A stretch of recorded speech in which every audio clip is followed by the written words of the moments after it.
ओम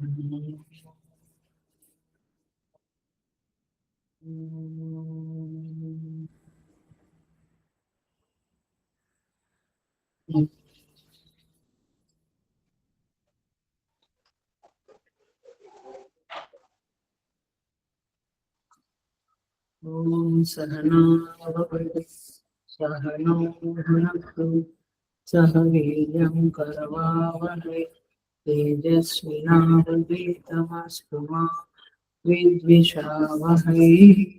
ओम शांति शांति शांति। समस्त जन कल्याण निरतं करुणामयं नमामि चिन्मयं देवं सद्गुरुं ब्रह्मविद्वरम्।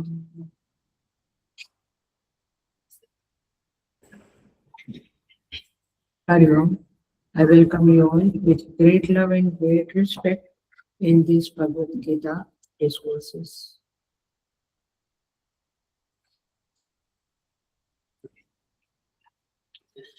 हम 15th चैप्टर के ऊपर है, 15वां अध्याय, विवेचन श्लोका नंबर 16 से 20।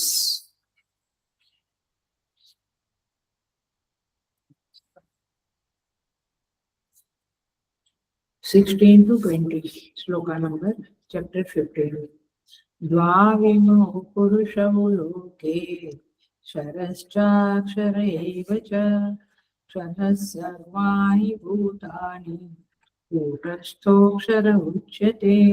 उत्तमः पुरुषस्त्वन्यः परमात्मेति उदाहृतः यो लोकत्रयमाविश्य बिभर्त्यव्यय ईश्वरः यस्मात् क्षरमतीतोऽहम् अक्षरादपि चोत्तमः अतोऽस्मि लोके वेदे च प्रथितः पुरुषोत्तमः यो मामेवं सम्मूढः जानाति पुरुषोत्तमं स सर्वविद् भजति मां सर्वभावेन भारत इति गुह्यतमं शास्त्रम् इदमुक्तं मया नघ एतद् बुद्ध्वा बुद्धिमान् स्यात् कृतकृत्यश्च भारत। ओम तत्सदिति श्रीमद्भगवद्गीतासु उपनिषत्सु ब्रह्मविद्यायां योगशास्त्रे श्रीकृष्णार्जुन संवादे पुरुषोत्तमयोगो नाम पंचदशोऽध्यायः।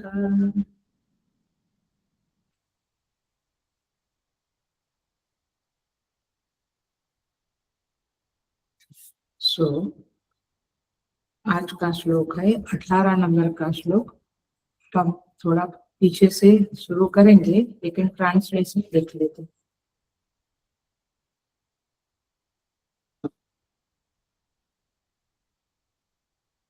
यस्मात् क्षरम् अतीतो अहम् उपमा अक्षरात् अपि च उत्तमः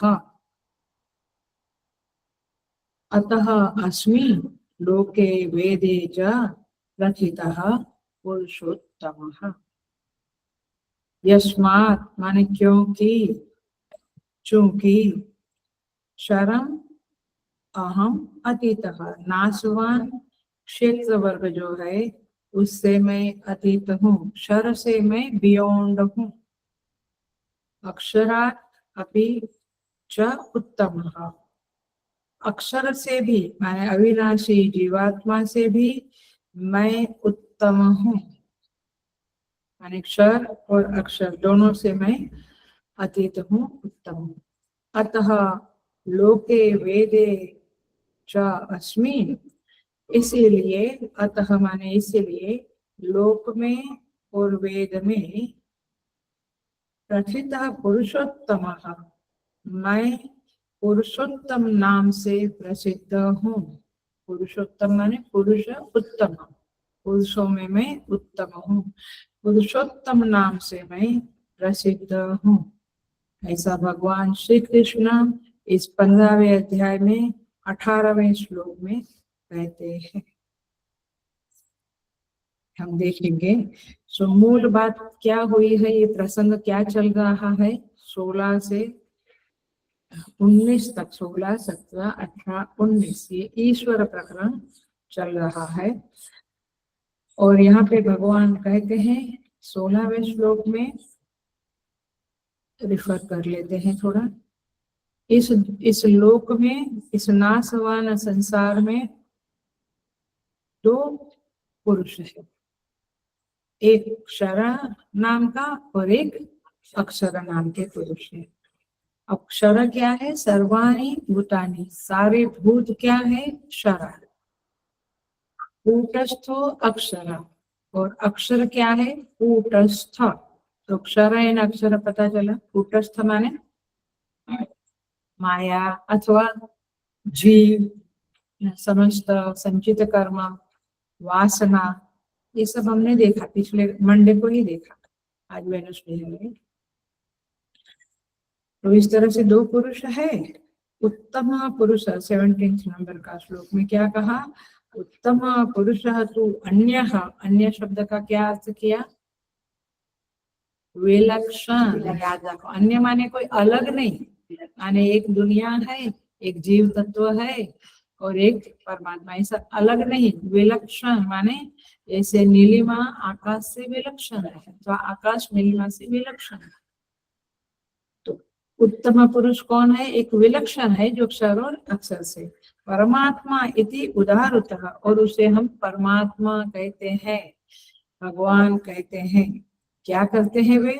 सेकंड लाइन, लोकत्रयम् आविश्य, यह माने जो तीनों लोक में प्रवेश करता है और विभक्ति और सभी का पालन पोषण करता है, धारण करता है। ये बात हमने करी। अव्यय ईश्वर, वो अव्यय है, उसका नाम ईश्वर है। और फिर कहते हैं क्योंकि क्षर और अतीत थे, क्षर और अक्षर से मैं अतीत हूँ, उत्तम हूँ, इसलिए लोक में और वेद में मुझे पुरुषोत्तम नाम से भी पुकारा जाता है। तो इस तरह से तीनों श्लोक कनेक्टेड दिखते हैं ना आपको। और 19वें श्लोक में आएगा कि कैसे हम पुरुषोत्तम को जाने। तो देखिए पिछले श्लोक का रिफर करते हैं। लोकत्रयम् आविश्य माने तीनों लोक में प्रवेश करके, माने कैसे प्रवेश बताया था? फिर रिमेम्बर, जैसे घटाकाश घट में प्रवेश करता है, वास्तव में करता है, क्योंकि आकाश तो है ही, वो घट की उपाधि के कारण उसको क्या बोला? घटाकाश। देखो इसमें घटाकाश आ गया, घटाकाश तो है ही, माने घटाकाश तो घट की उपाधि के कारण नाम बोला, बट वो तो है ही। तो परमेश्वर भी सर्वत्र आकाश के रूप में, जैसे आकाश जैसे व्याप्त है, वैसे परमात्मा भी तीनों लोक में व्याप्त है और विभक्ति भरण पोषण करता है।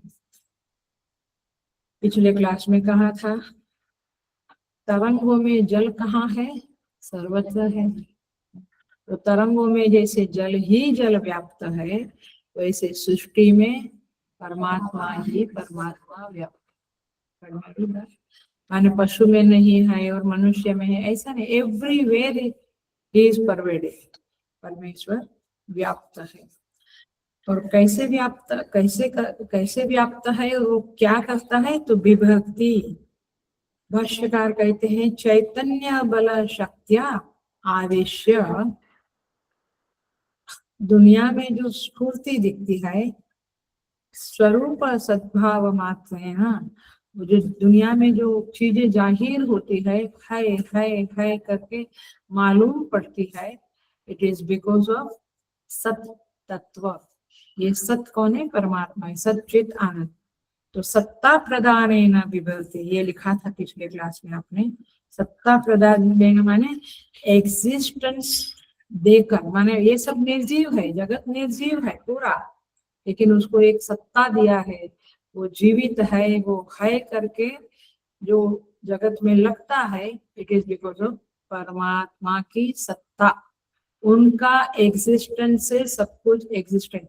सिंपल आप देख लीजिए, इलेक्ट्रिसिटी है, मैंने आपने चार्जर लगाया तो मोबाइल में चार्जिंग हो गया, तो मोबाइल में सब कुछ आ गया फिर, लेकिन वो चार्जिंग क्या है? उसका प्राण है। इस तरह से ये जगत में प्राण क्या है? परमात्मा। सब कुछ जीवित है बिकॉज ऑफ परमात्मा, सब कुछ क्रिया शक्ति कार्य कर रहा है बिकॉज ऑफ परमात्मा। तो ज्ञान शक्ति, क्रिया शक्ति, इच्छा शक्ति सब प्रभु के कारण है, ये यहाँ पे कहना चाहते हैं। और इस बात को हमने देखा था, इवन वृत्ति में भी जो चेतनता, तो ये चेतन कैसा है? एक है क्षर की उपाधि से उपहित। समझ में आया? ये शब्द कहाँ यूज करते हैं हम लोग? स्फटिक का शिवलिंग और नील पुष्प अथवा लाल पुष्प, तो क्या बोलते हैं हम? ये स्फटिक शिवलिंग जब लाल पुष्प से की उपाधि से उपहित हुआ तो लाल दिखने लगा। ऐसे ही यहाँ पे मैं क्या बोल रही हूँ? यह चेतन जब अक्षर की उपाधि से उपहित हुआ तो वह अक्षरोपाधिक चेतन के नाम से पहचानने लगा, और अक्षर की उपाधि से उपहित हुआ तो वह अक्षरोपाधिक चेतन ही है। आया?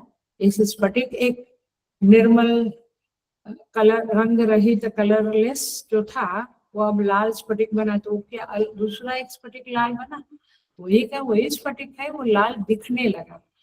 ऐसे ये उपाधि से महसूस होने लगे। तो जब, अब देखो, जब तो अक्षर को क्या कहा हमने? जीव। और अक्षर को क्या कहा? जगत माने सारी उपाधियां। एक क्षर माने जो विनाशशील है वो सब कुछ। अब एक क्षर और अक्षर दोनों मूलतः क्या है? चेतन ही है। वो उपाधि से उपहित हुआ, जैसे स्फटिक लाल उपाधि से उपहित हुआ, तो उसमें कोई फर्क पड़ा? वो लाल बना? लाल बना? नहीं बना, लाल नहीं बना, खाली दिखने लगा। ऐसे ये जगत भी परमात्मा की क्षर की उपाधि से उपहित है, तो चेतन ही है, बट हम तो लाल स्फटिक लिंग, मेरा तो लाल स्फटिक लिंग है, और उधर ब्लू नील पुष्प रखा तो तुम कहेंगे मेरा तो नील स्फटिक लिंग है। झगड़ा काहे को करते हो? दोनों स्फटिक लिंग ही है, रंग रहे। ऐसे ये पेड़ मेरा, ये जगह मेरी, ये भूमि मेरी, झगड़ा काहे को? ये आखिर में ये सब चेतन तत्व ही है, प्रभु का ही है, प्रभु ही है। इतनी विशाल थिंकिंग सबको नहीं। सो इसीलिए क्षर माने सारे भूतों का, अभी देखो शरीर के संदर्भ में देखो, अक्षर माने सारे भूतों का शरीर विनाशी है। अक्षर माने जीव, वो तो जब तक ज्ञान नहीं होगा तब तक रहता है। तो इस तरह से उपहित की प्रधानता से जीव और उपाधि की प्रधानता से जगत, इस तरह से समझना है। शंकराचार्य जी ने, जो आदि शंकराचार्य जी ने भाष्य हमने देखा, तो उन्होंने अव्यक्त लिखा, कारण लिखा। तो ये कैसे लिखा है? क्षर की उपाधि से, अक्षर की उपाधि से कारण है, और क्षर की उपाधि से कार्य है, कार्य कारण। और व्यक्त एंड अव्यक्त, ये पिछले क्लास में देखा था, इफ यू रिमेम्बर। अव्यक्त शब्द के 4 अर्थ बताए थे, इफ यू रिमेम्बर। मैं रिफ्रेश कर रही हूँ सारे चीजों। तो शंकराचार्य जी ने कारण को अव्यक्त कहा, कार्य को व्यक्त कहा, बट दोनों बातें एक ही है। चार्ट भेजूंगी मैं, ग्रुप में डलवाऊंगी 2-4 दिन के बाद, नेक्स्ट मंडे तक हो जाएगा, कि गीता के ये 7वें, 13वें, 15वें अध्याय में जो कुछ भी आता है, जहाँ पे 13वें अध्याय में क्या कहते हैं? पुरुष और प्रकृति। उसी को 7वें अध्याय में क्या कहते हैं? परा प्रकृति, अपरा प्रकृति। उसी को 15वें अध्याय में क्या कहते हैं? क्षर, अक्षर। तो शब्द अलग अलग है, बट कंफ्यूज नहीं होना, सभी चैप्टर में एक ही बात कही है, अलग अलग एंगल से। तो इसका चार्ट बताऊंगी, और फिर क्षर, अक्षर और पुरुषोत्तम का भी अलग चार्ट बनेगा। तो इस तरह से कुछ चार्ट मैं आपको उसमें दूंगी, ग्रुप में दूंगी। तो इस तरह से 16वां श्लोक में क्षर अक्षर शब्द का अंडरस्टैंडिंग किया। 17वें श्लोक में लोकत्रयम आविश्य और विभक्ति, ये दो शब्द का भी हमने रिफ्रेश किया। आविश्य माने व्याप्त, सर्वत्र व्याप्त है। विभक्ति माने धारण करता, पोषण करता, माने अपनी सत्ता प्रदान करता है।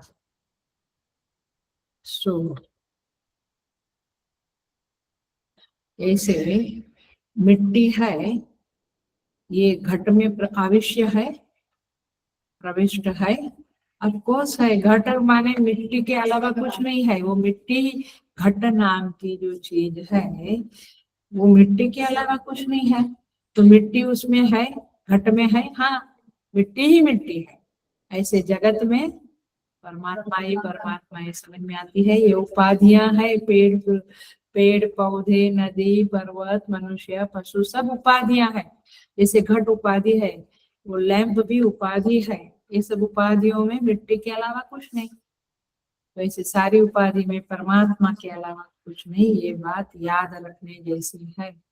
तो मिट्टी क्या करती है? घट का पालन पोषण करती है, ऐसा कहा जाएगा, क्योंकि मिट्टी हटी तो घट कोलैप्स हो गया। ऐसे चेतन हटा तो ये शरीर कोलैप्स हो जाते हैं। चेतन हटा तो वृक्ष भी मर जाता है, आयुर्वेदिक में। नदियां भी सूख जाती है, माने चेतन। तो मिट्टी घट का भरण पोषण करती है, धारण करती है। घट टिका है किसके कारण? मिट्टी के कारण। अब समझ में आया? धारण पोषण शब्द समझ में आया? तो इस तरह से सदरूपेण, चिद रूपेण, आनंद रूपेण व्याप्तम इन दिस दृश्य प्रपंच। ये दृश्य प्रपंच में ये तीनों रूप से, सदरूप, चिद्रूप, आनंद रूप से परमात्मा ही व्याप्त है। कहीं आनंद है तो ये परमात्मा का ही स्फुरण है, उनका ही मैनिफेस्टेशन है। समझ में आती है? तो इस तरह से समझना है। तो उत्तम पुरुष, यहाँ पे एक प्रश्न छोड़ा था हमने। क्या छोड़ा था? कि परमात्मा, ऐसे याद नहीं है मुझे, पता है परमात्मा ये भगवान दो दिन ही देते हैं। परमात्मा प्रपंच को सत्ता प्रदान करता है तो क्या उसका खर्च हो जाता है? माने वो घट जाता है, उसका क्षरण हो जाता है? नहीं, क्योंकि भगवान को मालूम था कि मूर्ख लोग ऐसा ही सोचेंगे कि भगवान में तो परिणाम हुआ, कुछ बदल गया, दे दिया। तो जैसे हमने 50 लाख है और 10 लाख किसी को दिया तो हमारा कम हुआ ना। तो भगवान का भी कुछ सत्ता दे दी, चित्ता दे दी, आनंद दे दिया, कम हुआ। तो भगवान स्वयं कह देते, क्या कहते हैं? अव्यय ईश्वर यो लोकत्रयमाविश्य विभक्ति अव्यय ईश्वर। माने वो परमात्मा अव्यय है। अव्यय है माने जिसका व्यय नहीं होता, खर्च नहीं होता, अक्षर नहीं होता। भगवान स्वयं ही बता दिया अव्यय शब्द, ताकि आपको कोई डाउट ही ना रहे। तो अव्यय माने निर्विकार रहते हुए, शरीर न होते हुए परमात्मा भरण पोषण करता है। वेदांत का क्लासिक एग्जाम्पल आएगा, जैसे रज्जू अपने स्वरूप का त्याग नहीं करती, उसमें कोई कम ज्यादा नहीं होता है। लेकिन सर्प जो है उसका भरण पोषण करती है। माने क्या? वहां पे सर्प हमको दिखता रहता है। तो क्या हुआ? ये सब किसके कारण दिखा? रज्जू वहां पड़ी थी तो हमको उसमें सर्प दिखा। तो सर्प का भरण पोषण कौन किया? रज्जू किया, ऐसा ही कहा जा सकता है। तो अधिष्ठान उसका रज्जू, वैसे जगत का अधिष्ठान चेतन। पकड़ी बात आप? तो इस तरह से चेतन अधिष्ठान स्वयं में बिना परिवर्तन किए, स्वरूप का बिना परित्याग किए सारे प्रपंच को सत्ता, एग्जिस्टेंस देता है। तो इसीलिए जब हम कहते हैं, टिपिकल हमारा जो है वाक्य, वृक्ष को देखो और उसको भी देखो। मतलब क्या देखना है, ये वृक्ष तो है, ये तो ओरिजिनली निर्जीव है, उसके अंदर सत्ता जिसने दी है उसको मुझे देखना है, वो परमात्मा है। फिर मुझे लगता है कि आपको और कोई जप तप पूजा पाठ चैंटिंग कुछ जरूरत ही नहीं है। लेकिन कब, जब आप इस तरह से हर चीज में, हर व्यक्ति में, पशु पक्षी कीड़ा मकोड़ा लेजार्ड बंदर जो भी है, कौवा कबूतर जो भी, आकाश पृथ्वी वायु, सब जगह पे आप परमात्मा को देखेंगे, तब फिर आपको कुछ नहीं करना है। बट वो साधना प्रैक्टिस से आती है। सो इसीलिए ये सारा दृश्य प्रपंच उसके कारण भास रहा है, ये समझा, उसके कारण ये प्रपंच हमें दिख रहा है, प्रतीयमान हो रहा है। ये नंबर 1 पक्का था। इसका अर्थ क्या हुआ, दृश्य प्रपंच में सत्ता आगंतुक है, आई हुई है कहीं से, उधार है, खुद की नहीं है। खुद की होती तो फिर वो आदमी मरता क्यों, पौधा मरता क्यों, है ना। सो इसलिए ये समझना है। दूसरी बात, पॉइंट बताती हूँ, 5-6 पॉइंट बताती हूँ। दूसरी बात यह कि ईश्वर जिसे आप भगवान कहते हैं, परमात्मा कृष्ण कहते हैं, राम कहते हैं, शिव कहते हैं, वो वैकुंठ में या कैलाश में नहीं रहते हैं, वो सर्वत्र रहते हैं। आया, तो ये समझ लीजिए, एक छोटे से श्लोक से कितनी सारी चीजें हम मनन कर सकते, सब मनन चल रहा है। और क्षर अलग है, अक्षर अलग है, और पुरुषोत्तम अलग है, ऐसा अलग अलग नहीं है, समझ में आया। दे आर नॉट डिफरेंट, वो एक ही चेतन है। क्षर की उपाधि से वो उपहित होता है तो जगत नाम पड़ता है, फिर अक्षर की उपाधि से जीवात्मा नाम पड़ता है अथवा माया नाम पड़ता है, तो है वही। तो ये पॉइंट भी एक याद रखना है। और भगवान भाष्यकार ने उन्हें कारण कहा था, बट कारण शब्द में वो कुछ, कारण का जब कार्य बनता है, जैसे दूध का दही बना तो परिवर्तन आया, ऐसे इसमें परिवर्तन नहीं है। वह कारण रूप से, माने देखो कैसे बोलते हैं, वह जगत का परिणामी कारण नहीं है, विवर्त कारण है। विवर्त माने जैसे रज्जु के ऊपर सर्प दिखता है वैसा, वो विवर्त कारण है, और जगत उसका कार्य है। जैसे घट मिट्टी का कार्य है। और एक बात, हेलो अटेंशन प्लीज, समझ के लेना, क्योंकि अब मैं 18 श्लोक में प्रवेश करने जाऊंगी, तो थोड़ा सा समझ लो। जगत उसी को दिखता है, हम क्या कहते हैं, हमें दिखता है। जगत उसी को दिखता है, इसलिए उसे दृष्टा कहते हैं। उसका नाम दृष्टा क्यों पड़ा, क्योंकि उसी को दिखता है। और सुन लेना, और जगत उसी में दिखता है, it the world is in him, and जगत का वह साक्षी है। माने जगत उसी में दिखता है, इसीलिए उसे अधिष्ठान भी कहते हैं। गहरी गहरी बातें हैं, लेकिन आप थोड़ा समझ लेना। जगत उसी को दिखता है, इसलिए उसे दृष्टा कहते हैं, साक्षी कहते हैं, विटनेस कहते हैं इंग्लिश में। चलो, ये कोर्ट में विटनेस वाला मामला नहीं समझना, इसलिए मैं विटनेस शब्द बोलती ही नहीं हूँ। बट कई लोगों को, कुछ लोगों को इंग्लिश नहीं समझता है, और इंग्लिश में ही समझता है, इसलिए विटनेस। और जगत उसी में दिखता है। सर्प किस में दिखता है, जो नहीं दिखता है। घट किस में दिखता है, मिट्टी में ही घट है। तो इसी उसी में जगत दिखता है, इसलिए उसको अधिष्ठान भी कहते हैं। अधिष्ठान माने सबस्ट्रेट, उसी। अब मैं कॉमन वेरी लाइट एग्जांपल दूं तो ये लैपटॉप, ये बुक, ये पानी, ये सब कहाँ पड़ा है, टेबल पे। तो टेबल इसका अधिष्ठान ऐसा बोलेंगे, बट अधिष्ठान शब्द रॉन्ग है, आधार है ऐसा बोल दो, बट रज्जु सर्प का अधिष्ठान है ये सही है, क्योंकि वो सब अध्यस्त है। सो उसी की सत्ता से जगत सद्रूप दिखता है और उसका भरण पोषण करता है। वह परमात्मा इन दैट सेंस जगत का भरण पोषण करता है। तो देखो, वो दोनों का अधिष्ठान जब वो बनता है अथवा अधिष्ठान रूप में हम उसे देखते हैं, तब उसका नाम पड़ जाता है पुरुषोत्तम। तब उसका नाम अथवा परमात्मा, यह नाम उसका पड़ता है।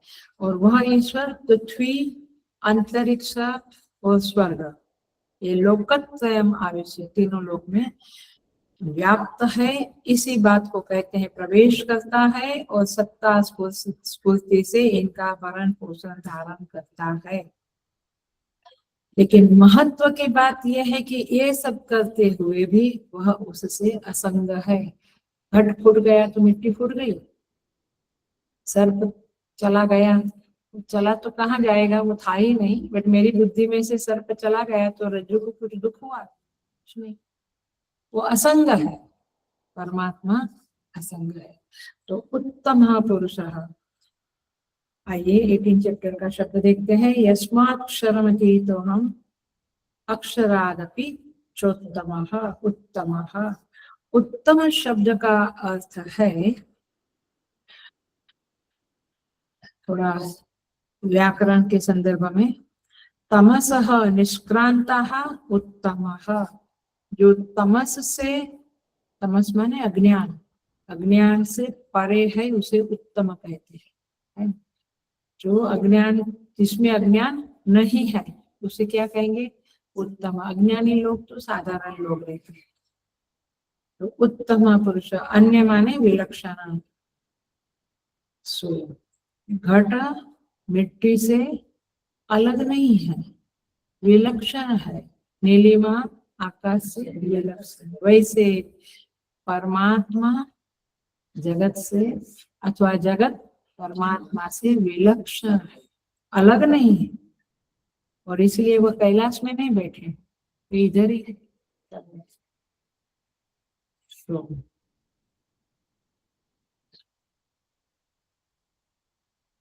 देखो एक वाक्य बोलती हूँ साधना के संदर्भ में, अथवा आपको समझ अच्छी प्राप्त हुए इस संदर्भ में एक वाक्य बोलती हूँ। अटेंशन प्लीज, ध्यान से सुनना। आत्मा में, चेतन में जब उपाधि जुड़ गई, कौन सी उपाधि? आपको क्या उपाधि जुड़ी? घर संसार ये सब वो तो है, बट वो गौन, उसको बाद में समझो। पहले क्या उपाधि जुड़ी? हरिओम। आप भी परमात्मा है, तो चेतन में आप में क्या उपाधि जुड़ी? जीव की बात चल रही, जीव ही परमात्मा है, कुटस्थ है, जीव तो विलक्षण है, तो ओरिजिनली परमात्मा ही है। तो क्या उपाधि जुड़ी? अविद्या, अविद्या कारण शरीर माने अविद्या माने है, तीनों शरीर की उपाधि जुड़ गई ना आपकी। तो जब उपाधि जुड़ गई तो उसी चेतन का, उसी पुरुषोत्तम परमात्मा का नाम पड़ गया जीवात्मा। समझ में आती है बात? और जब ये स्थूल सूक्ष्म कारण शरीर की उपाधि से, उस उपाधि के तादात्म्य से वो छूट गया, उसने आइडेंटिफिकेशन छोड़ दिया। अभी तो बहुत है ना, मैं बुद्धिमान, मैं गोरा, मेरे संस्कार बहुत अच्छे हैं, मतलब क्या हुआ? आप तीनों उपाधियों से जुड़े हैं। जब ये उपाधि के साथ का तादात्म्य छूट गया तो वही परमात्मा बन गया। बन गया माने हो गया, ऐसे समझना है। वो परमात्मा ही है, बट ये नाटक चल रहा है, इसलिए कहते हैं ये संसार एक रंगमंच है और एक ड्रामा चल रहा है। तो क्या ड्रामा? तीनों शरीर से तादात्म्य हुआ तो जीवात्मा बना, तादात्म्य टूट गया, तादात्म्य माने आइडेंटिफिकेशन, संबंध टूट गया, संग छूट गया, तो वह परमात्मा ही बन गया। तो महात्मा को रियलाइजेशन होता है तो समझ में क्या आया?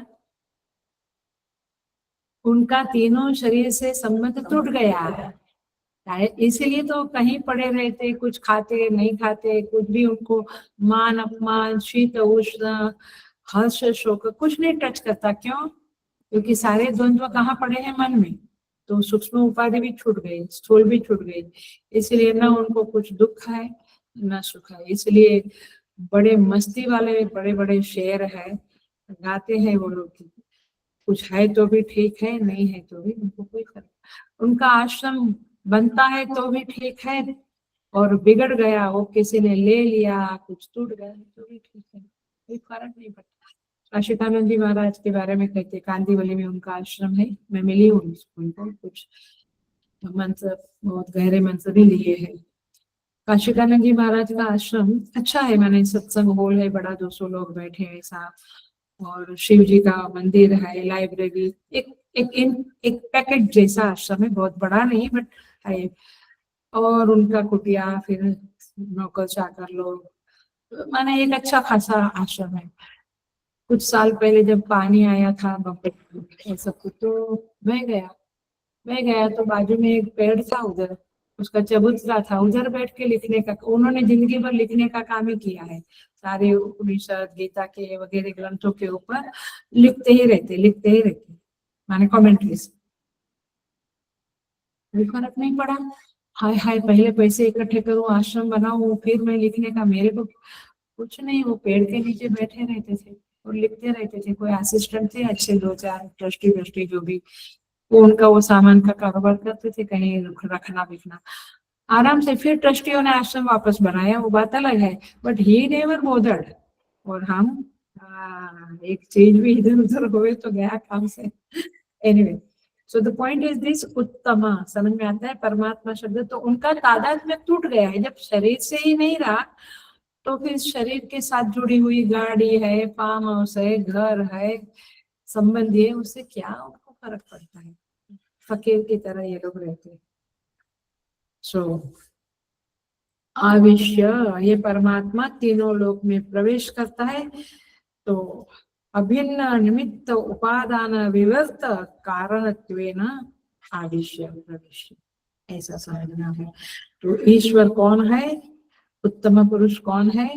उपाधि असंस्पृष्टत्वम ईश्वरत्वम, उपाधि से संग होने वाला, माने उपाधि से जिसका संस्पृष्ट माने टच जरा भी नहीं है, वे परमात्मा है। उपाधि से टच है वो जीवन। ख्याल में आता है ये बातें? तो इस तरह से अब हम 18th श्लोक में प्रवेश करते हैं। तो भगवान प्रवेश किया, हमने उत्तम शब्द को देखा, तो भगवान कहते हैं अहम प्रथित पुरुषोत्तम, मैं पुरुषोत्तम नाम से इस जगत में प्रसिद्ध हूँ, और मैं क्षर से अतीत हूँ। माने क्या? कार्य प्रपंच से, अब मैं अभी जो समझाया वो आपके शरीर के संदर्भ में समझाया, अब मैं टोटालिटी के संदर्भ में समझाऊं तो ये कार्य प्रपंच, हमारे शरीर में तो शरीर, तीनों शरीर, ये कार्य प्रपंच, कार्य प्रपंच से अर्थात 23 पदार्थों से अतीत हूँ। याद आता है वो हिरण्यगर्भ, पंचमहाभूत सारा बताया था, वो 23 तत्वों से परमात्मा अतीत है। अच्छा, तो फिर हम खराब फूल चढ़ाए, अभी गर्मी में तो फूल बहुत खराब आता है। जो एग्जाम, जो जिससे मैं गुजरती हूँ वही बातें एग्जाम्पल में बताती हूँ। तो अभी हम खराब फूल भी डालना चलता है ना, भगवान तो अतीत है, उनको अच्छा फूल डाला तो भी अतीत है। ओह नो, आप व्यवहार में बद्ध है, आप अज्ञानी जीव है, तो आपको इस शास्त्रों ने बताए हुए सारे रूल्स फॉलो करना पड़ेगा। रूल्स से बियॉन्ड वो है, भगवान कायदा कानून से बियॉन्ड है, उनके हाथ में। इसलिए क्या बोलते हैं आप, कर तुम अकर तुम अन्यथा कर तुम स्वतंत्र, तो उसको कोई फर्क नहीं पड़ता है, करे तो भी ना करे। हम लोग पूजा पाठ नहीं किया तो फर्क पड़ गया, खाना नहीं खाया तो फर्क पड़ गया, कर तुम अकर तुम, कुछ कार्य करना था नहीं किया तो भी गालियां आने लगी, तो फर्क पता चलता है ईश्वर कौन। तो कार्य प्रपंच से अतीत हूँ, अहम अक्षराद अपि अतीत अथवा उत्तम, मैं अक्षर माने जो कार्य प्रपंच का जो कारण है अब यहाँ जीवात्मा नहीं बोलूंगी, क्या बोलती हूँ अभी? पूरे अक्सर पूरे 23 तत्वों का ये जगत प्रपंच है, उसका कारण कौन है? माया।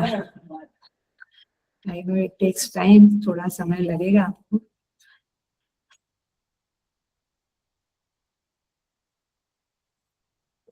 फटाक से आंसर नहीं दे सकते हैं क्योंकि अभ्यास नहीं है, स्वाध्याय नहीं है।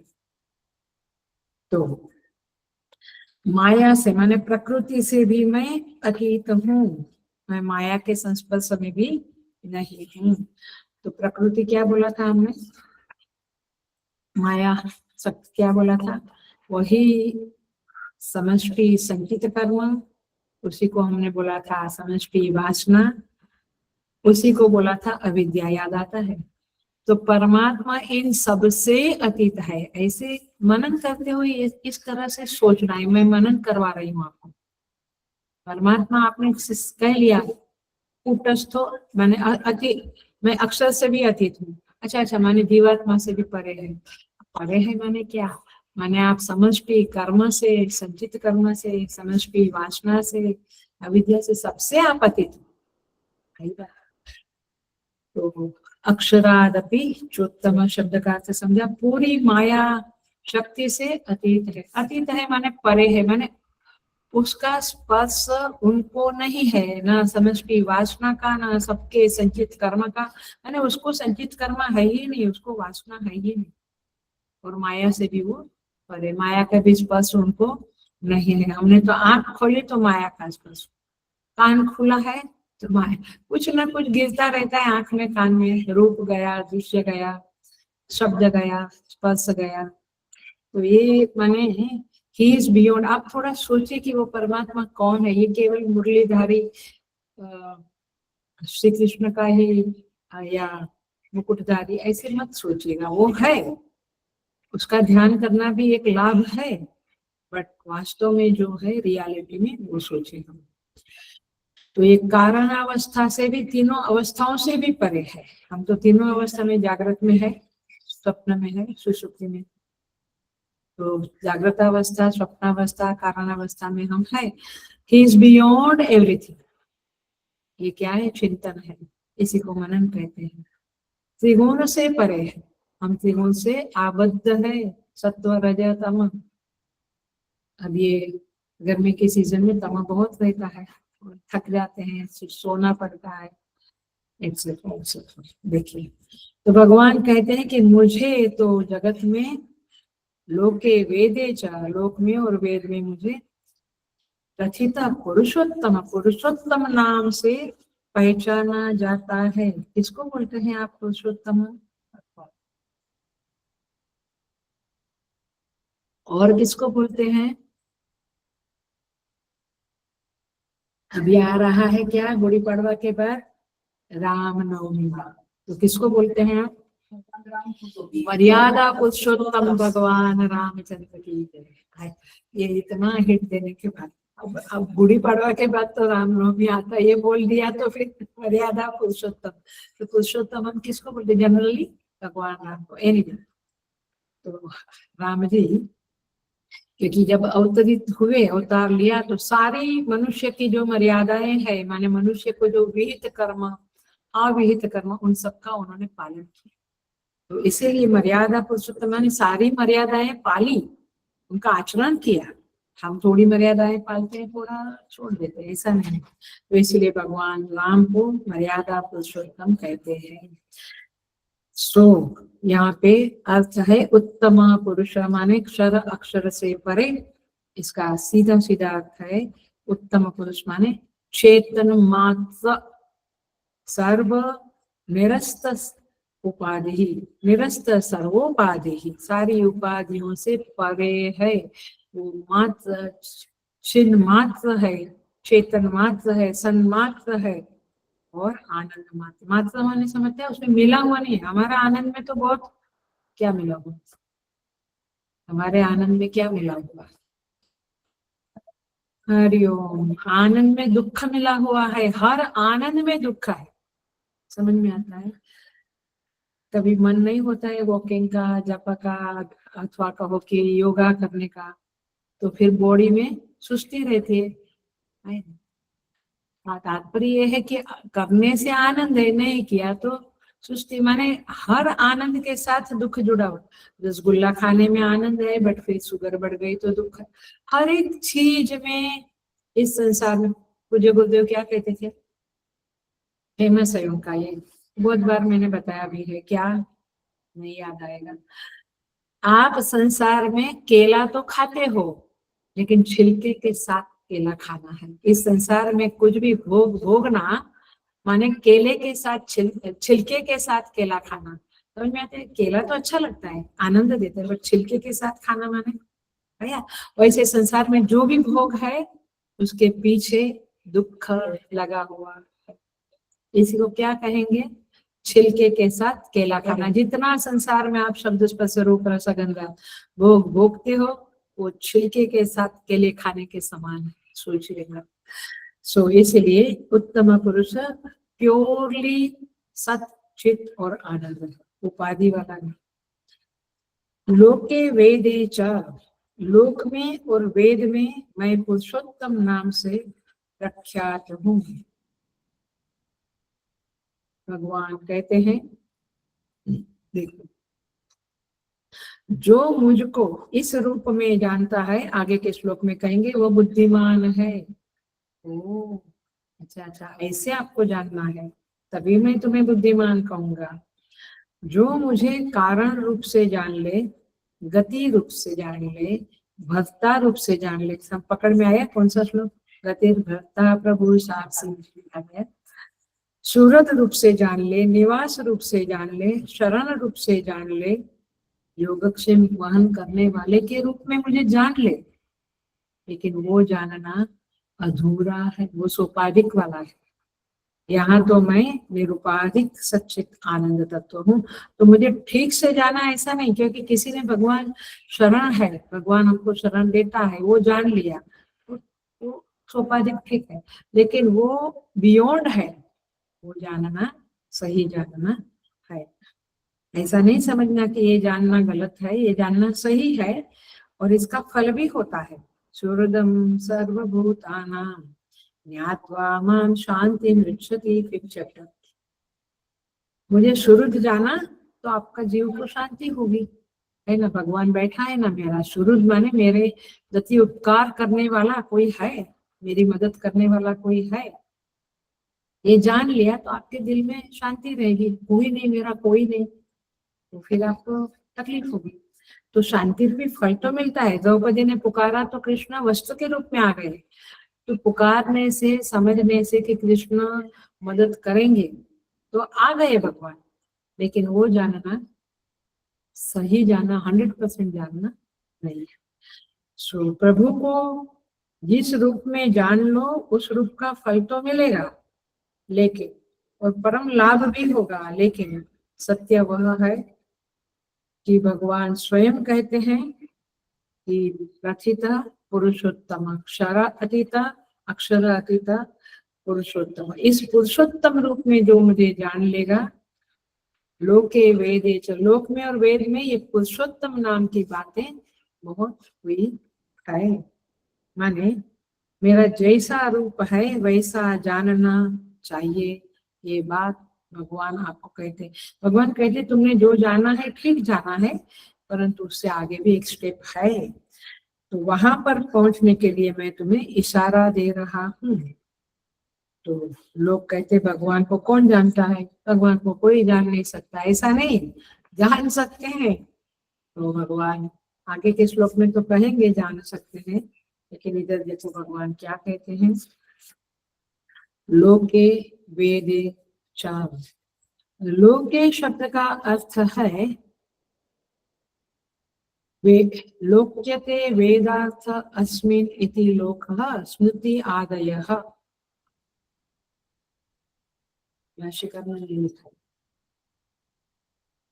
लिखा है लोक्यते वेदार्थ अस्मिन् इति लोकः स्मृति आदयः। जिसके द्वारा वेद का अर्थ माने परमात्मा मालूम पड़े, उस अर्थ को समझ में आवे, वे वे स्मृति, पुराण, महाभारत, रामायण, भागवत, इन सबको लोक और वेद कहा है।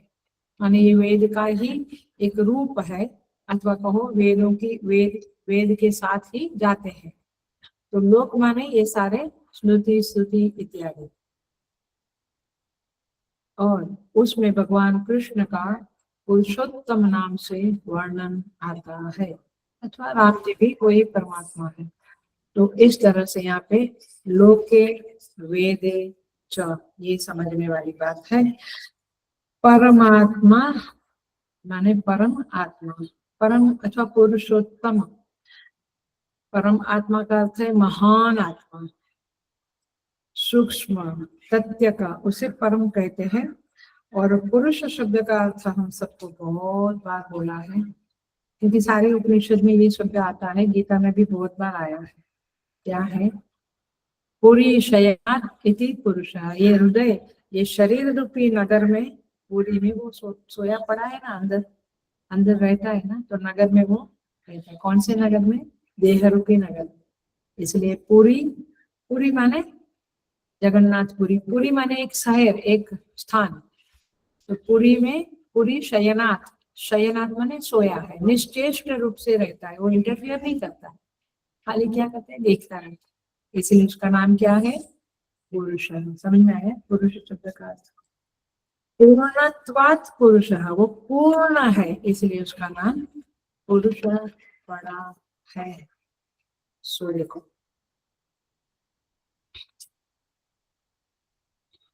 साधना क्या करनी है हमें? जब हम जप में, तब ध्यान में बैठते हैं, तब इस श्लोक की साधना क्या होगी? इस श्लोक के संदर्भ में साधना क्या होगी?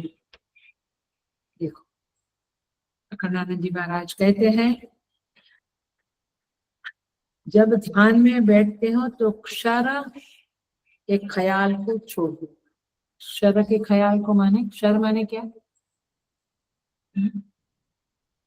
नाशवान माने क्या? सारा जगत, गाड़ी भी, बंगलो भी, घर भी, घर में जो पड़ा है सामान, वो सब कुछ नाशवान, उसका ख्याल छोड़ दो। ओ माय गॉड, पहला ही एटम बम। भाई बड़े महात्माओं का तो यही है, और वेदांत की साधना तो यही है। क्षर का ख्याल छोड़ दो, साथ में अक्षर का ख्याल भी छोड़ दो। माने ये माया, माया शक्ति, ये जीव सुखी दुखी, ये जीव को ये चाहिए, कुछ नहीं। अक्षर का ख्याल छोड़ दो, अक्षर का ख्याल छोड़ दो। कैसे छूटेगा ये भी महाराज बता देते हैं, कैसे छूटेगा। उन दोनों को मिथ्या समझकर छूटेगा, क्योंकि जीवत्व भी एक न एक दिन नाश होता है। रियलाइजेशन के समय तो जीवत्व भी नाशवानी हो गया इन वे। तो दोनों को मिथ्या, झूठा समझकर छोड़ दो। कोई चीज झूठी है तो हम उसके ऊपर बहुत सोचते हैं, क्या ठीक है उसका कलर काला है या लाल है, क्या फर्क पड़ता है, झूठा है, रिफ्लेक्शन है। I have nothing to do with reflection, मैं तो बिंब के साथ हूँ। और जो झूठ बोलता रहता है, उसका झूठ का क्या मायने क्या रखता है वो आपको? आप रखते हो, उसको बहुत याद रखते हैं, इसको बताते हैं, उसको बताते हैं, क्योंकि आपको वो मायने रखता है।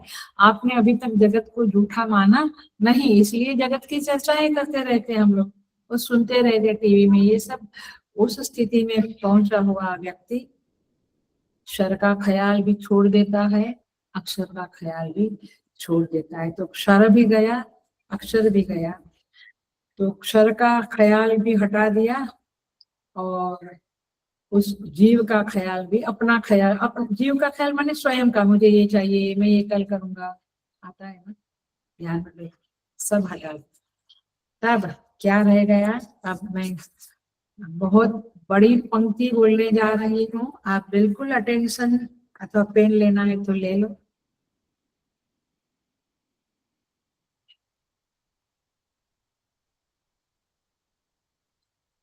तो फिर क्या रह गया? जीव माने अपना भी ख्याल गया, जगत का भी ख्याल गया, तो रह गया कौन? खंडानंद जी महाराज कहते हैं, जिसने ख्याल हटाया वह रह गया।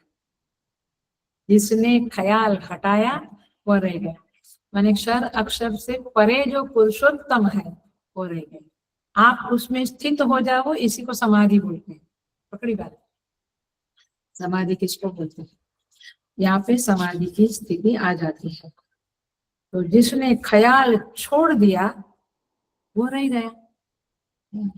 ये दोनों विचारों से, ख्यालों से मैं मुक्त हो गया, कल्पनाओं से मैं मुक्त हो गया, तो फिर रह गया वह प्रथित पुरुषोत्तम। दोनों का जो साक्षी है वह रह गया। आपकी भाषा में आपको थोड़ा समझे इसलिए बोल रही हूँ। इन दोनों का अक्षर और अक्षर की उपाधि का जो साक्षी है, इस जीव के भी अंदर जो अच्छा बुरा ख्याल आते हैं उसको भी कोई देखता है ना, वो परमात्मा। तब आपको कभी टोकता है, वो परमात्मा रह गया। उसी को पुरुषोत्तम बोलते हैं। और उसी के लिए, इस साधना के लिए देखो हमारे प्यारे प्यारे संत बहुत प्रिय है मुझे तो सब, क्योंकि कैसे बोलते हैं वे। बट गुरुदेव की कृपा के बिना नहीं समझ सकती थी मैं उन संतों की भाषा को, क्योंकि वेदांत पढ़ा तब समझ में आता है। क्या कहते हैं कबीर? बड़ी मार कबीर की, बड़ी मार, मार माने मारना, बड़ी मार कबीर की चित्त से दिया उतार। माने हम किसी को थप्पड़ मारा, वो कुछ मायने, कुछ ज्यादा महत्व नहीं है, लेकिन जब हम किसी को अपने मन से उतार देते हैं वो बड़ी मार है। समझ में आता है? लोग कहते हैं कि बच्चा कहता है मम्मी मुझे मार दो बट मुझसे रूठो मत। समझ में? ये छोटा सा वेरी गौर एग्जाम्पल देती हूँ मैं। बट वेदांत में क्या एग्जाम्पल है? बड़ी मार कबीर की दिया चित्त से उतारा, चित्त से ही उतार दिया। तो जगत को उसने थप्पड़ मार दिया कबीर ने, जीवत्व को भी थप्पड़ मार दिया। ये है, ऐसे बोलेंगे तो नहीं समझ में आएगा। बड़ी मार कबीर की दिया चित्त से उतार। ये क्या बात है? अब ये समझ में आता है कि ये उतार दिया इन ख्यालों को, इस जगत को उतार दिया चित्त से। हम तो जगत को, और क्या मुझे फॉलोअर्स चाहिए, फॉलो बहुत है, हम तो जगत को बहुत आलिंगन देना चाहते हैं। कबीर कहता है उतार दो उसे। तो इस तरह से यह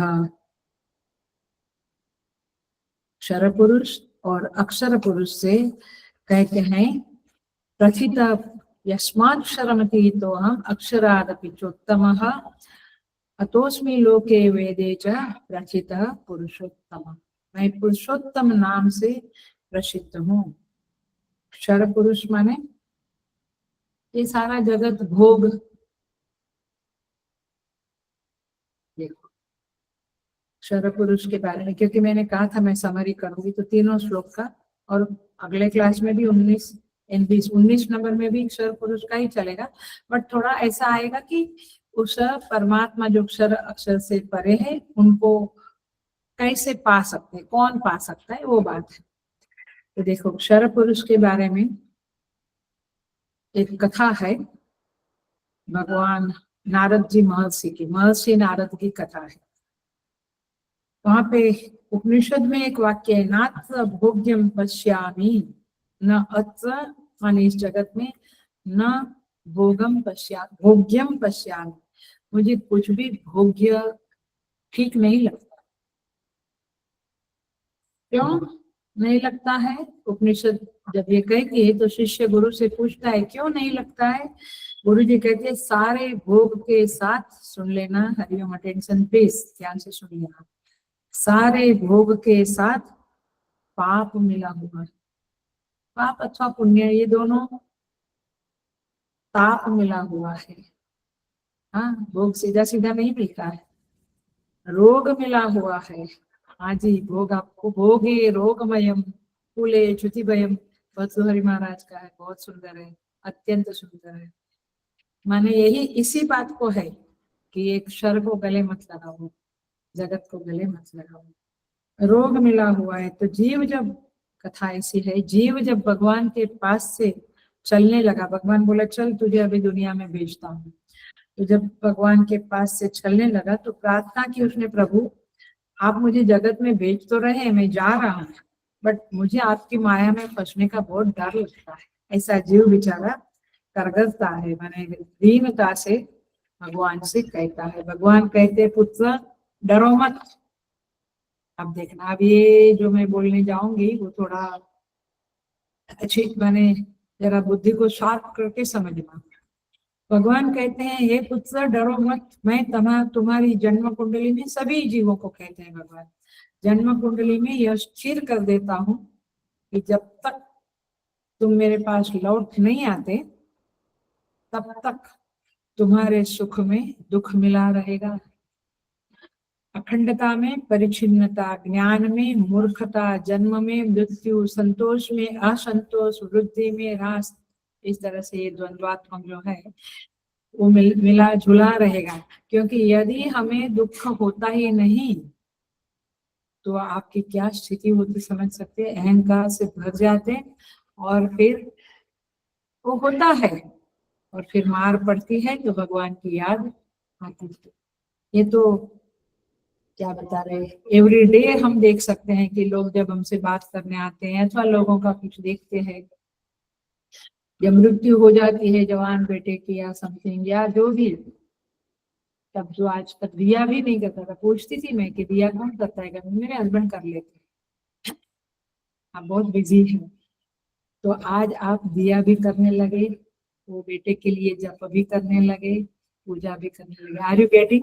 तो भगवान कहते डोंट वरी, तुम माया में नहीं फंसोगे, क्योंकि मैंने सुख में दुख मिलाया है, मैंने वृद्धि में ह्रास माने कुछ बढ़ा तो कुछ घटा, सब मिलाया है। और ज्ञान में मूर्खता, कई बार हमारा अनुभव होता है कि हम समझते हैं कि मुझे समझ में आया, मैं ज्ञानवान हूँ, लेकिन थोड़े समय बाद समझ में आता है कि अरे यार ये तो मेरी मूर्खता थी। तो ज्ञान में मूर्खता, तो भगवान कहते हैं मैंने सबके साथ द्वंद्व लगा के रखा है, तो तुम माया में फंसोगे नहीं। ये है क्या, ये बात क्यों कहूँ, ये है आपके क्षर का रूप, जगत का रूप यही।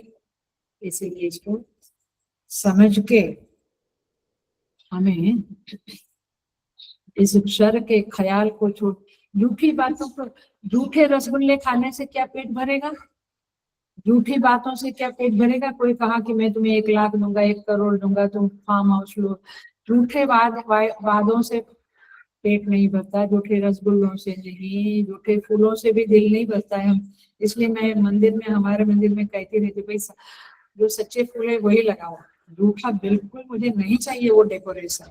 न फंक्शनों में मैं वो लगाने देती हूँ, नाराज होते हैं लोग, हमने आप आने के पहले सब खरीदा है और आपसे पहले तो लोग अलाउ करते थे ये सब। मैं बोली नहीं, मुझे झूठा चीज, झूठा ही नहीं पसंद है। तो मतलब पॉइंट इज दिस की झूठ से कुछ होता नहीं है, तो झूठ के ख्याल क्यों हम दिमाग में घुमा के रहते हैं, आती बात है। तो इसीलिए ये जो डिल्यूजन, इल्यूजन, झूठ, कपट, ये सब किसका स्वरूप है, जगत का, क्षर का। परमेश्वर कौन है, इस क्षर से परे। पकड़ में आ रहे, मैं धीरे धीरे जा रही हूँ, इससे कथा बताऊं, मजा आता है कथा में। आई नो, एक तो मैं जल्दी बताती नहीं हूँ और बताती हूँ तो फिर खुश हो जाते हैं आप लोग। एक आदमी नदी में नहा रहा था, अब अचानक क्या हो गया, किसी ने उसका पाँव पकड़ा, तो वो समझ गया कि ये मगरमच्छ ने मेरा पाँव पकड़ा है, अब क्या करे। जोर जोर से चिल्लाने लगा, लेकिन कोई आया नहीं और न मगर ने पैर छोड़ा। वो क्यों छोड़ेगा। अब उसने जो रोना धोना माने जो मदद मांगा था वो चेंज कर दिया और बोलने लगा, अरे अरे भाइयों बहनों, देखो देखो जो किनारे पे खड़े हैं मेरे भाइयों, ये देखो, ये मगरमच्छ ने तो पेड़ की जड़ पकड़ ली है, मगरमच्छ ने पेड़ की जड़ पकड़ ली है, देखो तमाशा देखो आप लोग। ये सुनकर मगर को भ्रम हो गया कि मैंने पैर पकड़ा है कि पेड़ की जड़ पकड़ी है, नीचे थड़ होता है ना, तो पैर पकड़ा है कि थड़ पकड़ा है, तो मैंने कहीं पेड़ की जड़ तो नहीं पकड़ी, ऐसा सोच के उसने, ये तो हास्यास्पद है ना, तुम मगरमच्छ इतने पावरफुल होके तुम पेड़ की जड़ को पकड़ के, माने इट्स स्टुपिडिटी।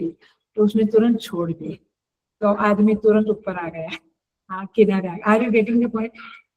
अब वो बच तो गया, लेकिन इससे सीख क्या मिलती है, टीचिंग क्या मिलती है?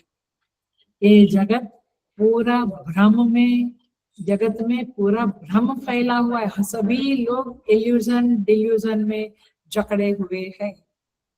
और इसीलिए यह जो पेड़ की जड़ पकड़ी है, मतलब कि दूसरा सीख ये मिलता है टीचिंग कि आपने फल को नहीं पकड़ा है, आपने जड़ को पकड़ा है। इस संसार में फल तो परमात्मा है, आपने तो जड़ पकड़ के मानी डाली पकड़िया है, ट्रक पकड़ी है, आपने फल को छुआ भी नहीं है अभी तक। तो इस तरह से यहाँ पे बहुत सारी कहानियां मिल सकती है हमें। तो यहाँ पे इस तरह से कहते हैं, क्षर और अक्षर के संदर्भ में अक्षर को भी आप छोड़ दो, उस परमेश्वर, उस पुरुषोत्तम को पकड़ो। देखो, क्योंकि ये क्षर और अक्षर दोनों झूठे हैं, वो विलक्षण है। जैसे आकाश की नीलिमा, जैसे मिट्टी से घट बना, ये सब प्रतीति मात्र है, मूलतः मिट्टी है, मूलतः आकाश है, ऐसे मूलतः चेतन परमात्मा ही है। क्षर अक्षर तो झूठे हैं, और इसीलिए ख्याल उतार दो, मार दी, मैंने कबीर ने मार दिया और उतार दिया, माने मन से उतार दो। क्यों? क्षर अक्षर सब कुछ झूठा है। क्लासिक कहानी श्रीमद् भागवत में आती है, देखिए, भगवान गोप बालों के साथ कहानी गोप बालों के साथ जंगल में गाय चराने गए थे। गाय चर रही थी, गोप बालों के साथ हंसी मजाक चल रहा था, भोजन निकाल रहे थे, दोपहर का समय था। ब्रह्मा जी को बड़ा अजीब लगता था कि ये क्या, ये सच में कृष्ण परमेश्वर है, पुरुषोत्तम है, कि ये गोपबाल ही है? क्योंकि ये तो गोपबाल भी देखो उनकी मर्यादा करते हैं, हंसते हैं, खाते हैं, पीते, एक दूसरे का जूठा खाते हैं, तो ये तो पुरुषोत्तम लगते नहीं है, चलो परीक्षा कर ले। तो उन्होंने क्या किया, उन्होंने श्री कृष्ण से वो जो बछड़े थे, वो तो थोड़े तृण लोभित, आहा, भागवत में बहुत सुंदर शब्द कहा है, बड़े प्यारे प्यारे शब्द। तृण माने घास, तृण लोभिता, उनको घास का लोभ था, तो वो कृष्ण को छोड़ के आगे आगे चले गए। वहां का तो घास खत्म हो गया, वहां आगे आगे गए। मनुष्य का भी वही है, पहले जब जरूरत है तो भगवान को प्रे करते हैं, मिल गया तो फिर और चाहिए और चाहिए, आगे जाते हैं। तो तृण लोभिता, घास के लोभ से श्री कृष्ण की ओर पीठ करके ये वन में चले गए। तो ब्रह्मा जी ने उनका हरण कर लिया। अब बालकों का भी देखो मजा, कि बालक लोग देखने लगे ये बछड़े दिखते नहीं है, कहाँ चले गए? क्योंकि उनका लोभ क्या था, अपने अपने बछड़े, अपने अपने घर के बछड़े लाए थे ना, गाय लाए थे, तो बोले बछड़े कहाँ चले गए? तो बालक लोग भी उधर दौड़ने लगे बछड़ों को पकड़ने के लिए। तो उन्होंने भी कृष्ण की ओर पीठ करके ये किया, माने भागने लगे। तो ब्रह्मा जी को मौका मिल गया, ब्रह्मा जी उनको भी ले गए। देखो, इसी का आचार्य लोग, संत लोग कहते हैं कि जब आप भगवान के प्रति पीठ करते हो ना, मैंने उनको याद नहीं करती, तो माया आपको घसीट के ले जाती है। ये बात सच है, और ये हमें समझना चाहिए। ये कथाओं से यही बातें मिलती है समझने। तो अब श्री कृष्ण ने ध्यान में देखा, वैसे उनको तो पता ही चलता, उनकी प्रज्ञा में स्फुरित हुआ कि ब्रह्मा जी का ये काम है, ये सब बछड़ी और गायें और सब ये गोप बालों को ले गए। तो भगवान ने क्या किया, अब घर तो जाना है, जवाब क्या देंगे?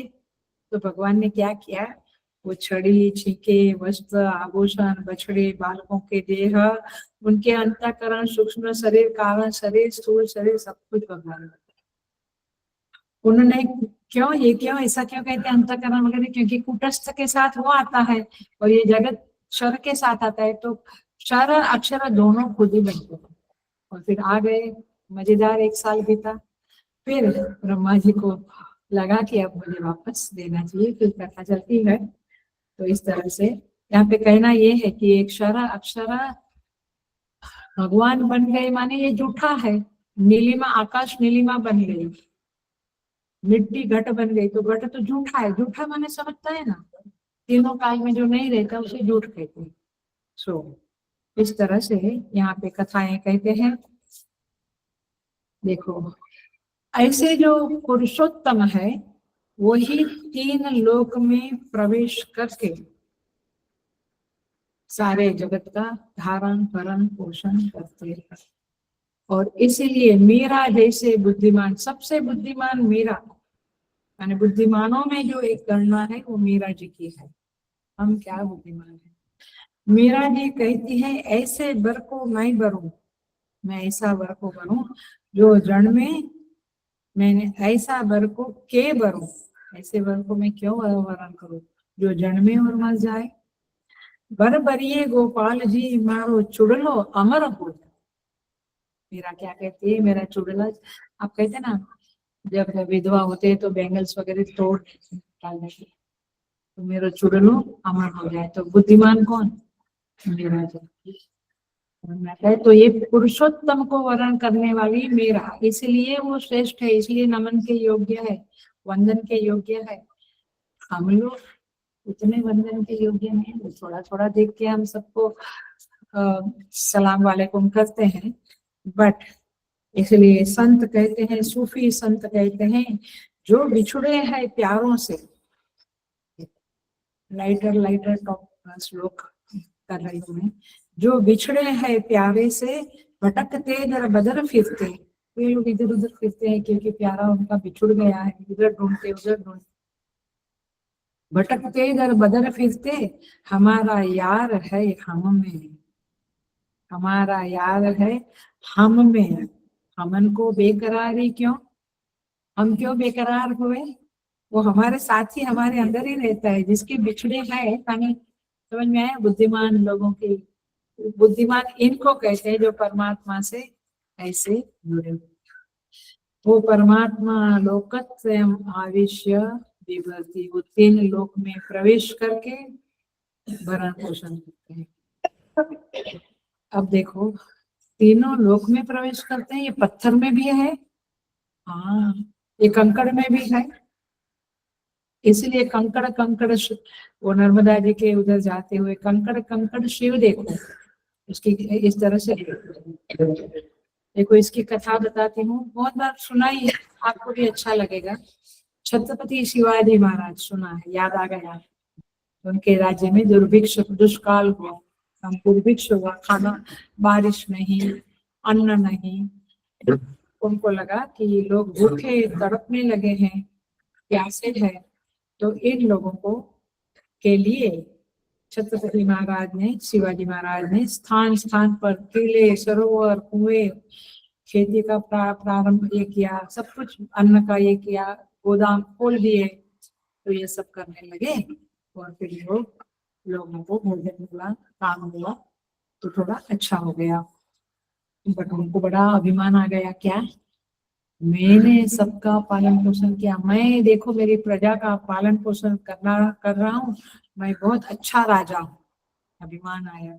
साथ में एक बार समर्थ रामदास और शिवाजी घूम रहे थे, वो देख रहे थे कि ये दुष्काल की वजह से क्या क्या नुकसान हुए, राउंड लेते हैं उस स्थान का। तो समर्थ रामदास को पता चल गया कि उनके चित्त में अभिमान आया है, तो उन्होंने कहा, शिवा तनिक हथौड़ा उठाकर देखो तो सही, ये पत्थर जरा तोड़ तो दो। तो आज्ञा थी गुरु की, तो उन्होंने पत्थर तोड़ा, और जैसे उन्होंने हथौड़ा उठाया और पत्थर पर मारा, पत्थर के 2 टुकड़े हो गए और उसके भीतर से एक कीड़ा निकला। पत्थर के अंदर एक कीड़ा था और थोड़ा सा पानी था। ध्यान से देखा तो कीड़ा के मुख में एक चावल का दाना था।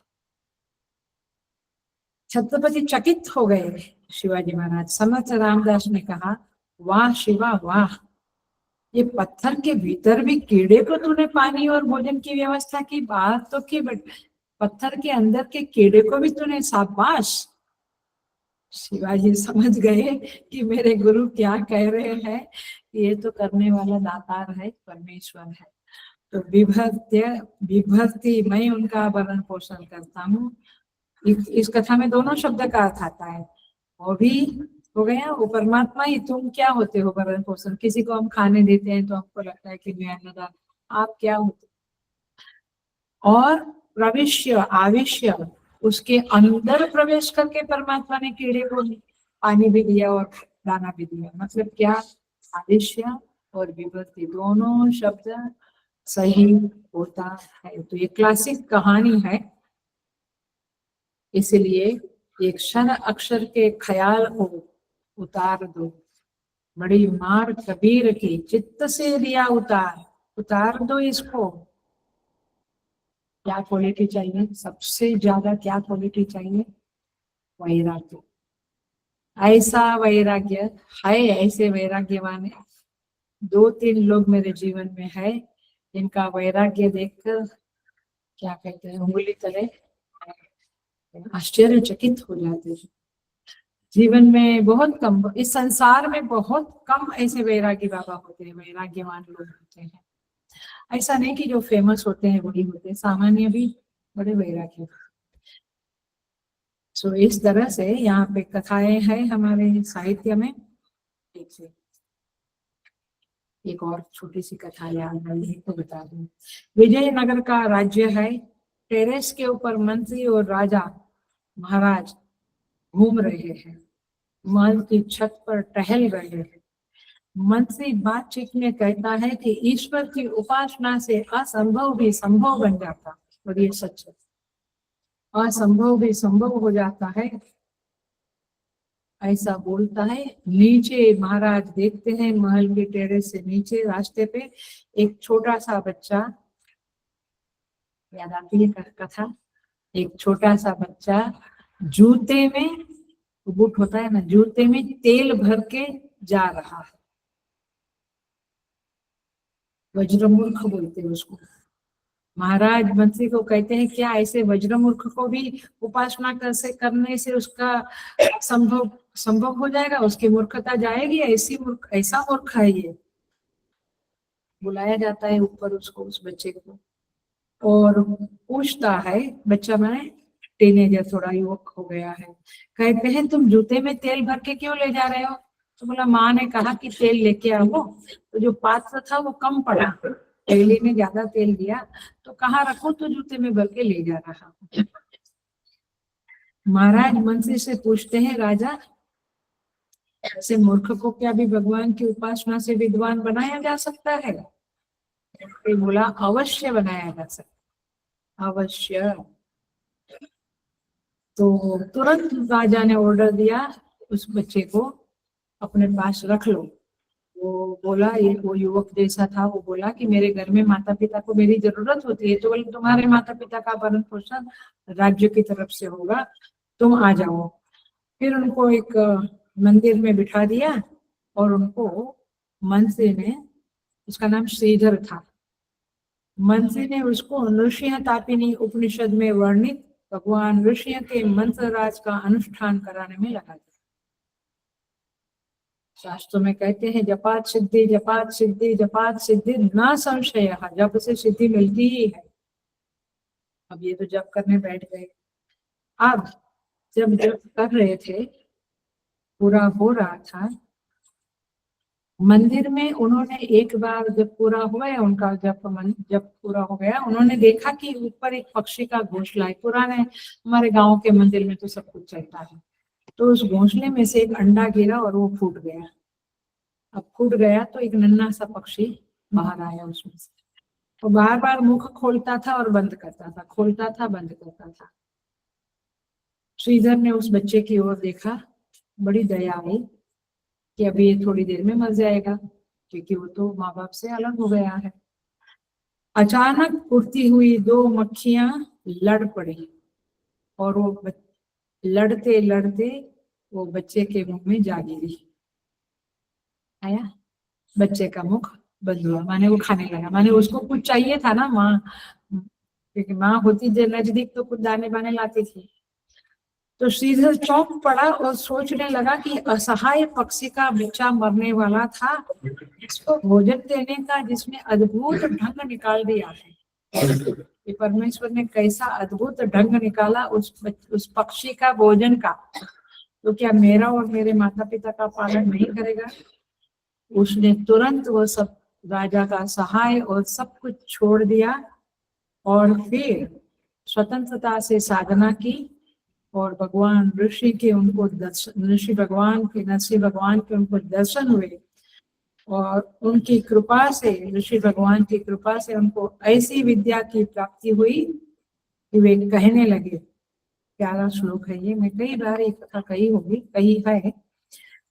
वे कहते हैं, व्यासो वेत्ति शुको वेत्ति, वेत्ति माने जानना, व्यासो वेत्ति शुको वेत्ति, राजा वेत्ति वा न वेत्ति, राजा वेत्ति न वेत्ति वा, श्रीधर सकलम वेत्ति श्री नृसिंह प्रसादतः। कहते हैं कि वेद भागवत जी जो है, श्रीमद् भागवतम, उसका ठीक ठीक तात्पर्य, उसका रहस्य, उसका सीक्रेट, उसका क्रक्स वेद व्यास जी जानते हैं, व्यासो वेत्ति, वेद व्यास जी जानते हैं। और परमहंस शिरोमणि सुखदेव जी जानते हैं, व्यासो वेत्ति शुक वेत्ति, राजा वेत्ति वान वेत्ति। राजा परीक्षित जान गए या नहीं जाने मुझे नहीं पता, किंतु उसमें संदेह है, किंतु श्रीधर स्वामी माने मैं स्वयं भगवान ऋषि की कृपा से संपूर्ण तात्पर्य जान गया। श्रीधर सकलम वेत्ति श्री नृसिंह प्रसादतः। ये क्यों हुआ? ईश्वर के, ये जो परमेश्वर ही, माने वेदांत में देखे तो वह चेतन ही क्षर अक्षर की उपाधि का भरण पोषण करता है उसी में प्रविष्ट होकर। वैसे उसी बात को एक कथाओं के द्वारा परमेश्वर ही वो पत्थर में प्रवेश करके उस पक्षी को जीवित रखा। कहते हैं महाभारत के युद्ध भूमि में भरद्वाज पक्षी के 2 अंडे दे रखे, उसने कुछ अंडे दे रखे थे। अब युद्ध भूमि में कहाँ अंडे सुरक्षित रहेंगे, लेकिन हाथी उस अंडे के समीप से गुजरा और बाण लगने से उसके गले का जो घंट था, वो जंजीरें थी, वो कट गई और वो जो घंट था वो ऐसे गिरा वो अंडे के ऊपर, मतलब कि अंडे को संरक्षण हो गया। तो ये कथाएं हैं महाभारत में, आप पढ़ो, समझ में आया? तो कहने का तात्पर्य है, भरण विभक्ति और आविष्य शब्द को पकड़ के चल रही हूँ ये कथा है उसके संदर्भ में। तो ये सारा तीनों श्लोक का क्रक्स है कि ये विभक्ति, आविष्य, क्षर और अक्षर, ये जो विलक्षण है, परमात्मा ही उनका पालन पोषण करते हैं। जैसे रज्जु ही सर्प का पालन पोषण करती है, आकाश ही नीलिमा का, आकाश नहीं तो नीलिमा कहाँ से? तो इस तरह से ये परमात्मा, बहुत सारी कथाएं हैं, बहुत सारी। पहले तो मैं बहुत पढ़ती थी और सुनाती भी थी, अभी आजकल ज्यादा वेदांत तो सुनाने लगी, बट कथाएं बहुत मायने रखती है to understand the secret of the Vedanta. So अगले क्लास में हम 19वां, अगला वीक में हम सोमवार को 19वां और बुधवार को 20वां श्लोक करके 15वां अध्याय पूरा करें, ऐसी भगवान से प्रार्थना करते हैं और फिर 16 में प्रवेश करेंगे बाद में। सो ओम पूर्णमदः पूर्णमिदं पूर्णात् पूर्णमुदच्यते पूर्णस्य पूर्णमादाय पूर्णमेवावशिष्यते। ओम शांति शांति शांति। हरि ओम। श्री गुरुभ्यो नमः। हरि ओम।